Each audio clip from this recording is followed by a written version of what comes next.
Speaking here today at INSEAD's second annual Global Entrepreneurship Forum with Julie Meyer. Welcome. Thank you. You are the founder of Ariadne Capital, which advises and also invests in startups, basically. And some of the companies you've advised or invested in include Skype, quite famous, obviously, but also Spinvox, Monetize, Zopa, or even eSpotting, which had some of the ideas which made Google so successful and just didn't manage to exploit them.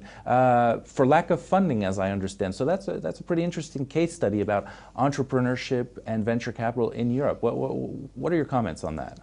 Well, I think we have the quality of entrepreneurs in Europe to build global leading firms. I think if you look at eSpotting as a kind of micro example of what could have been, which is always a bit dangerous to do, but you know, they were on in late 2000, early 2001 with a pay-per-click business model, and absolutely had that business model years before Google settled on that. Had they had been properly funded and given the kind of acceleration and momentum, who knows what could happen, but it's not fair to say that every good idea comes out of Silicon Valley. Sometimes they come out of London, sometimes they come out of Paris, and it's really, we have to ask ourselves, are we providing them with the ecosystem and the financing of their entrepreneurship that enables them to become global leaders? The VCs in Europe will say the opposite. They'll say, we've got plenty of money to invest, we're not finding enough successful entrepreneurs. And you're saying the opposite, so who's right? Well, I think the good news is that we have more and more serial entrepreneurs, people who have built global leading firms out of Europe and are going back to create other ventures. You know, Brent Hoberman sets up lastminute.com, does extremely well, builds a great company in the travel space, and decides to set up MyDeco, which is in the online home furnishing. He doesn't need to do that, but he does it. He's a committed serial entrepreneur, and we're seeing more and more of that. And I think there's some great venture capital firms. I'm not saying that there aren't, but I'm just saying that, you know, in terms of where is the problem, if you will, and where's the opportunity, I think we want more early stage venture capital firms to have entrepreneurs that inside of them as partners in the firm that then back the next generation of entrepreneurs, creating a virtuous circle. And the DNA of a lot of the venture capital firms tends to be out of the kind of banking, accountant, lawyer, and so forth. Those skills are valuable, but not the same as having had company builders, successful entrepreneurs who then become investors in the next cycle. Well, some of these entrepreneurs are so successful that they don't even need VC funding. They can just take some of the money they've earned themselves and reinvest it. So maybe the seed capital should just come from entrepreneurs and forget about VCs entirely. Well, but that's exactly what I'm saying. And the phenomena that I noticed after I said it first Tuesday is that the good entrepreneurs were trying to bypass the venture capital community. They didn't want to deal with people who didn't understand what it meant to be building businesses that were trying to put a brake on their acceleration and their momentum, or were trying to replace the founder and say, oh, let's get our guy in there as CEO. So serial entrepreneurs, guys that have made money, typically do finance their next business, but not with their own money. They like to bring in like-minded, and I would argue that aggregated sources of the capital of entrepreneurs, which is what we're trying to do with Ariadne, and some other firms are doing that as well.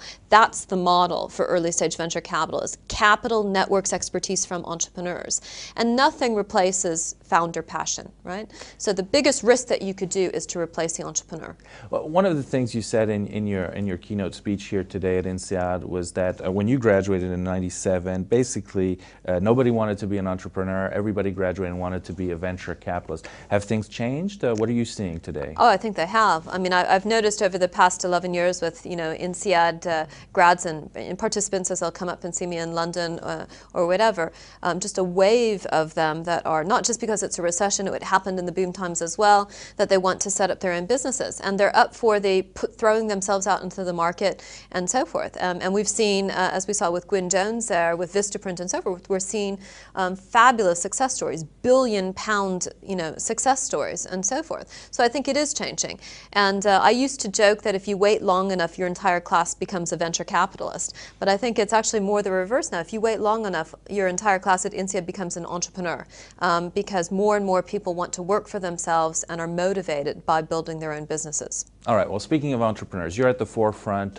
You have a wonderful observation post of seeing a lot of new entrepreneurs that are emerging with new and zany and wacky ideas. What are some of the trends that you're spotting that seem promising to you? Well, we of course were early backers of Spinvox, the global leader in voice to text. It's really a broader category than that. It's really starting to become all of unified communications, but Spinvox is in voice to text conversion delivered as a managed service through mobile carriers. That's a huge they're way ahead, both in terms of revenue, capital raised, operator deployments, but we're also working with other voice companies that are focusing on enterprise verticals like debt collection, voice messaging, avatars connected with voice applications. So I think voice communications is a huge new category that's going to be exploited over the next decade. Wait, let me just stop on Spinvox for 1 minute. Obviously, there's one product that's been out there in the market for years for voice to text, that Nuance is Dragon speaking. So are you saying that this is about having a better technology, or is there something else in what interests you in that story that doesn't have necessarily to do with a technological bet? So Nuance would be a competitor to Spinvox in many categories, and what I would say, they are the big gorilla in the space. And what's fascinating, what I love about my job is that David really wins. In the David-Goliath battles, you got to watch out for David, and you got to watch out anytime you're underestimating an entrepreneur and he or she just doesn't look like the kind of guy who's going to create the £1 billion. You have to stop yourself and say, okay, I better not take that person for granted or underestimate them, because the mantra of every successful entrepreneur is think big, start small, move fast. And Spinvox had massive ambition. And on Sunday mornings at 9 a.m., which is sometimes the only time I could sit down with the CEO because she was traveling so much, is you would find 60 people out in Marlow in the UK at 9 a.m. on a Sunday morning. This was, it was a dedicated team who knew that they were going to change the world in terms of bringing voice communication. So they're moving very fast. So obviously, as you said in your presentation, will can beat skill. But one of the things you said, I think it was regarding even Skype, because voice over IP was a common technology before Skype came around. You say marketing trumps technology. So it's not just about technology, it's also about how good you are at marketing, especially in the B2C space though, right? Less so for B2B? I don't know. I mean, probably one of the most painful experiences I ever had was doing the marketing for the Motorola PowerPC in the semiconductor product sector. We had a huge technological advantage in terms of the RISC versus the CISC semiconductor, and to be out-marketed by the Intel marketing machine in the early 1990s. Let me tell you, I learned a lot, and that was completely, enterprise-oriented, selling chips into OEMs and so forth. So I think the past 30 years really have been example after example of marketing trumping technology. The great companies in the technology world are great marketing companies, and that's not marketing communications, that's product marketing, go-to-market strategies. That's the whole marketing expertise, because what is marketing is taking the market expertise and cycling it back into your entire product development so that the technologists know what to create, so that finance knows what's going on in it. But marketing companies need to be marketing-led, not even sales-led, marketing-led, because the sales follow if your interpretation or understanding of the market is accurate. Okay, and you talked about voice as one of the promising technologies. What are some other areas that you're really interested in right now? We've worked with a couple of companies in what we call local media.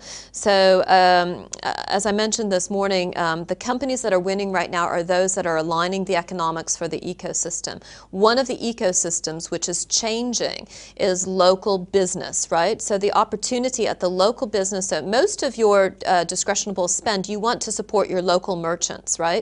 But those guys typically don't necessarily, your local dry cleaners, your local florist, your local grocery store, don't necessarily have their own website and so forth. So companies like BView, for example, are aligning the economics in the neighborhood. Local merchants, consumers, making it in my interest to work with them by providing money-saving vouchers. So again, a small but virtuous circle whereby it works for all of the parties in the ecosystem. Now you say, well, why wouldn't the big directory services companies go after that? Why wouldn't the Chamber of Commerce companies? Because the big companies don't necessarily think big, start small, move fast, but they also don't necessarily know how to use technology to accelerate business online. And that's the real opportunity is for startups, as they understand using technology to accelerate your business. And to conclude this interview, because you've seen so many entrepreneurs entrepreneurs, some of whom have succeeded, others have failed, but you've managed to draw it up into basically 6 critical success factors for a future entrepreneur to be successful. What are some of the ones we should keep in mind, and what's the reasoning behind it? You know, we see about 60 entrepreneurs every month at Ariadne Capital, and you can tell pretty quickly whether or not an entrepreneur, and certainly the entrepreneurs that we back, whether or not they expect success, and whether or not I would say, they don't play small. They think big. They never lose their ambition to create a category-defining firm, and they give off the sense that they're going to do it, and they're inviting you on a journey, which you can decide that you want to participate on, but they're going to do it whether or not you're involved. And I think that sometimes, you know, you can see very, very smart people who could analyze it for forever, but they're unable to act with imperfect information. They're unable to really believe that they are going to, despite all odds, you know, go into a new industry and succeed. So I'd say expect success, don't play small. You say be unreasonable about success. So there's a bit of, how should I say, a touch of madness. Well, there is, because the entrepreneurial journey is really, we say in entrepreneur country, it's the breakthrough moments triumphing over the near-death experiences. And that's what the entrepreneurial journey is, from near-death experiences to breakthrough moments. And you have to just persist against all odds. And that's what success is. It's those people who decide to persist when normal, rational people would just give up. Okay, that's the will part, but still, you have to have some fundamentals. I mean, you can't just be all wacky and innovative and imaginative and creative. What are some of the other fundamentals you've got to have? Well, I think management, the greatest entrepreneurs have both the ability to lead and to manage, right? If they don't have that themselves, they need to find the person who can execute their vision. And what is management other than the search for accountability, right? Who does what, by when, and if not, what happens, right? And so I think management skills in terms of executing a vision are extremely important. And we look for duo entrepreneurs. So typically there's a technology genius, but there's a business brain. There's a visionary and a manager together. We look for teams where there's 2 founding, not 6 and not 1. There's 2 guys, 2 women that are together trying to take something to market. Julie Meyer, founder of Ariadne Capital, thank you very much. Thank you.